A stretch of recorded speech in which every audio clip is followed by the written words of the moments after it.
এত লম্বা কবরের জিন্দেগি কেমনে পার হবেন বলেন তো? নূহ আলাইহিস সালামের জামানায় যারা মারা গেছে তারা আজ কত হাজার বছর কবরে পড়ে আছে। ইব্রাহিম আলাইহিস সালামের জামানায় যারা মারা গেছে তারা আজকে কতদিন কবরে পড়ে আছে। হ্যাঁ, আবু জেহেল আজকে কত বছর কবরে পড়ে আছে? 1450 বছর, আরো বেশি, 1450 বছর ধরে পড়ে আছে কবরে। এরপরে তো হাসরের মাঠ, এরপরে তো ফুলসেরাত, এরপরে তো জাহান্নাম, আর তো রইছি। তাহলে দুনিয়ায় থাকলি কতদিন, কবরে পড়ে রইলি কতদিন? আপনি বলেন। আবু জেহেল দুনিয়াতে ছিল 800 বছর,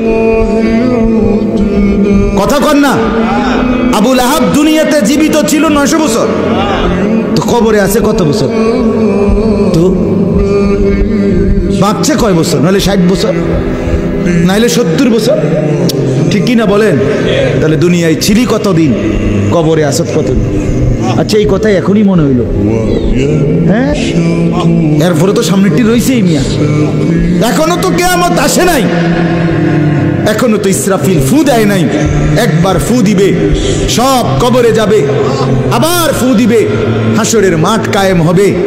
আবার হাসরের মাঠের একদিন, খোদার কসম এই কোরআনে আল্লাহ বলছে, হাসরের ময়দানের এখন একদিন, প্রতি একটা দিন কয় ঘন্টা? হাসরের একদিন আল্লাহ বলছে 50,000 বছর, 50